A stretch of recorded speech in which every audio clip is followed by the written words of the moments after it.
பயந்து ஓடுறேன் அப்படின்னு சொல்லி நீ நினச்சிக்கோ. அதை பற்றிலாம் எனக்கு எந்த கவலையும் கிடையாது. ஆனால் நான்லாம் ஸ்ட்ரெயிட் ஃபார்வர்டாக நின்று அடிக்கிற ஆள். பிரச்சனை எவிக்ட் ஆகி வெளியே போனதுக்கு நீ தான் காரணம்.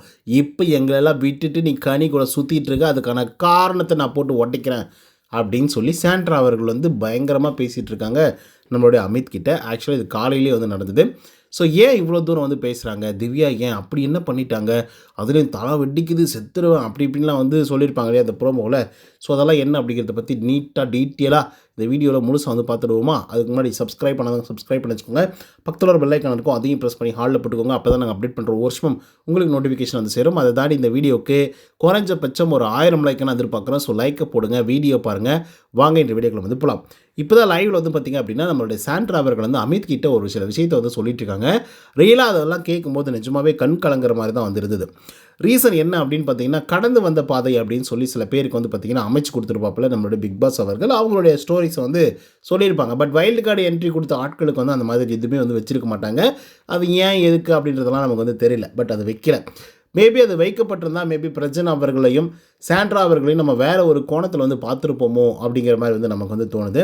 ரீசன் என்ன அப்படின்னு பார்த்தீங்கன்னா, சாண்ட்ரா அவர்கள் எங்கெல்லாம் டைம் கிடைக்குதோ, எங்கெல்லாம் வந்து அவங்களால சொல்ல முடியுமோ அங்கே எல்லா இடங்கள்லையும் வந்து பார்த்திங்க அப்படின்னா அவங்க ஃபேமிலி பற்றி, அவங்க ஸ்ட்ரகிள் பண்ண விஷயங்களை பற்றி, அவங்களுடைய குழந்தைகளை பற்றி, அப்புறம் பிரச்சனை பற்றி அப்படின்னு சொல்லி நிறைய விஷயங்கள் வந்து பார்த்திங்க அப்படின்னா சொல்லிக்கிட்டே தான் வந்து இருந்துகிட்ருக்காங்க. அந்த மாதிரி இப்போ கூட வந்து பார்த்திங்க அப்படின்னா பிரச்சனை பற்றி வந்து சொல்லிகிட்டு இருந்தாங்க. பிரச்சனை அப்படிப்பட்ட ஒரு மனுஷன், நல்ல மனுஷன். நானும் அவரும் லவ் பண்ணும்போது கூட என் முகத்தை கூட அந்த மனுஷன் பார்த்ததே கிடையாது. நான் என்ன ஏது அப்படின்றத கூட பார்த்ததே கிடையாது. நான் என்ன ரிலீஜியன் கூட அப்படின்றது கூட அவருக்கு தெரியவே தெரியாது. கிறிஸ்டியன் அப்படிங்கிறதே அவருக்கு தெரியாது.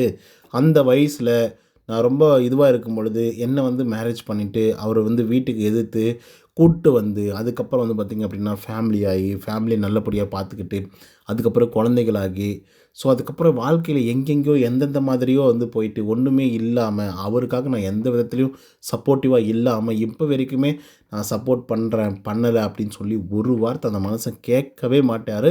குறிப்பாக நாங்கள் ஏதாவது எங்கேயாவது வெளியே போகணும், எங்கேயாவது போய் வரணும் அப்படின்னு சொல்லி கேட்டேங்க அப்படின்னா கூட அந்த மனுஷன் சொல்லிக்கவே மாட்டார். அப்படிப்பட்ட ஒரு மனுஷன். அதே போல் குழந்தைகள் நீங்கள் யோசிச்சு பாருங்கள். 5-6 வயசு எங்கள் குழந்தைங்களுக்கெல்லாம் அந்த அந்த குழந்தைங்களுக்கு வந்து தெரியுங்க என்கிட்ட காசு இல்லை அப்படின்னு சொல்லி. நாங்கள் ஏதாவது ஷாப்பிங் போகணும், இல்லை எங்கேயாவது எதுக்காவது கூப்பிட்டு போகணும் அப்படின்னு சொல்லி நினச்சா கூட ஃபஸ்ட்டு கேள்வி என் பொண்ணு என்ன தெரியுமா கேட்பா, அம்மா காசு இருக்காம்மா அப்படின்ற மாதிரி வந்து கேட்பா. ஸோ அந்தளவுக்கு மோசமான நிலைமையில் தான் நாங்கள் வந்து இருக்கோம். அண்ட் குழந்தைங்களுக்கும் அது வந்து தெரியுது. ஸோ அப்போ நாங்கள் எப்பேற்பட்ட நிலைமையில் இருக்கோம் அப்படின்றது வந்து தெரியணும்ல. ஆனால் அது வந்து அதுக்காக நாங்கள் எதுவும் அந்த மனுஷன் பெருசாக வந்து வெளியே எதுவுமே வந்து காமிச்சிக்கவே மாட்டார். அப்படிப்பட்ட ஒரு மனுஷன் வெளியே சொல்ல மாட்டார். அவ்வளோ கடுமையாக வந்து இருக்கும் வாழ்க்கையோடைய நிலைமையில் வந்து பார்த்திங்க அப்படின்னா நாங்கள்லாம் எங்கேயோ போய் நின்றுருக்கோம்.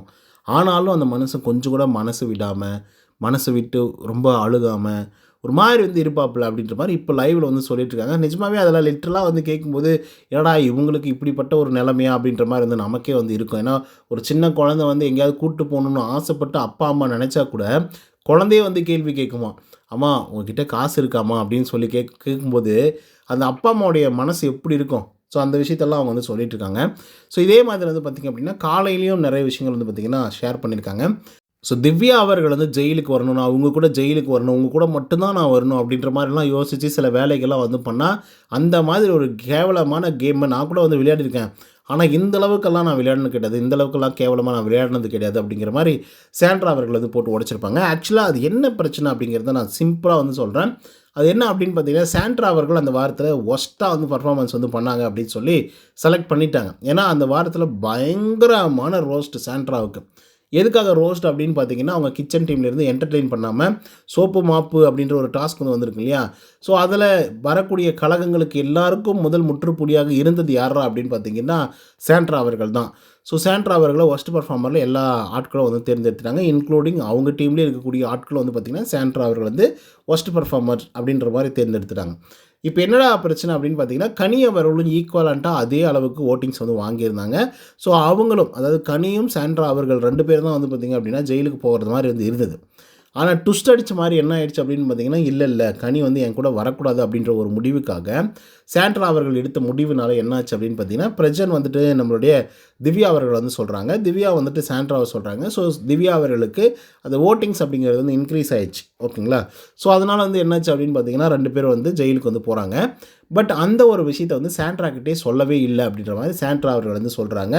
அதாவது நான் வந்து ஜெயிலுக்கு வரணுங்க, உங்கள் கூட தான் நான் ஜெயிலுக்கு வரணும் அப்படின்ற ஒரு பிளானிங்கை வந்து சாண்ட்ரா கிட்ட சொல்லாமலேயே ஃபஸ்ட்டு போய் என்னை நாமினேட் பண்ணிவிட்டு, என்ன நாமினேட் பண்ணுங்க அப்படின்ற மாதிரி பிரஜன் கிட்ட சொல்லிவிட்டு, அதுக்கப்புறம் வந்து அவங்க நாமினேட் ஆகி ஜெயிலுக்கு போனதுக்கப்புறம் தான் என்கிட்ட வந்து சொல்கிறாங்க, இல்லைக்கா நான் தான் அப்படி யோசித்தேன், நான் தான் அப்படி இருந்து சொல்ல சொன்னேன் அப்படிங்கிற மாதிரி சொல்கிறாங்க. ஸோ அதனால தான் வந்து பார்த்திங்க அப்படின்னா, இந்த மாதிரி ஒரு கேம் வந்து நான் வந்து விளையாடுவேன், ஆனால் இந்த அளவுக்கு கேவலமாகலாம் வந்து விளையாடவே மாட்டேன் அப்படிங்கிற மாதிரி வந்து சொல்கிறாங்க.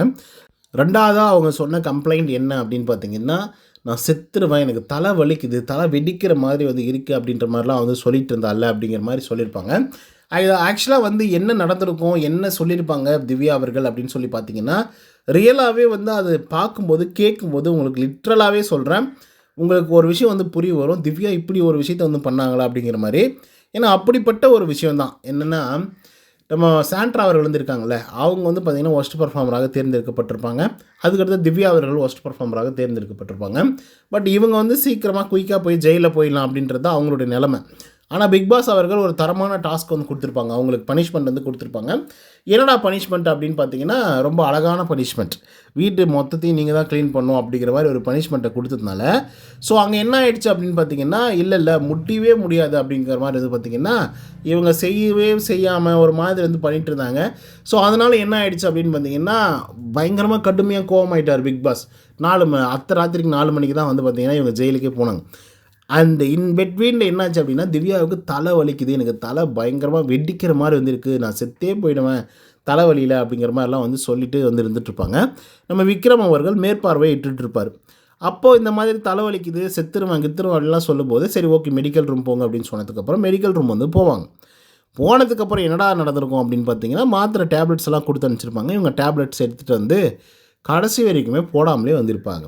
அப்போ தலைவலின்னு சொல்லிவிட்டு செத்துருவேன், தலை வெடிச்சிரும், உடஞ்சிரும் அப்படின்னு சொன்ன ஒரு ஆள், ஏன் டேப்லெட் வந்து அன்றைக்கி நைட் வரைக்குமே போடாமல் வந்து இருந்தது?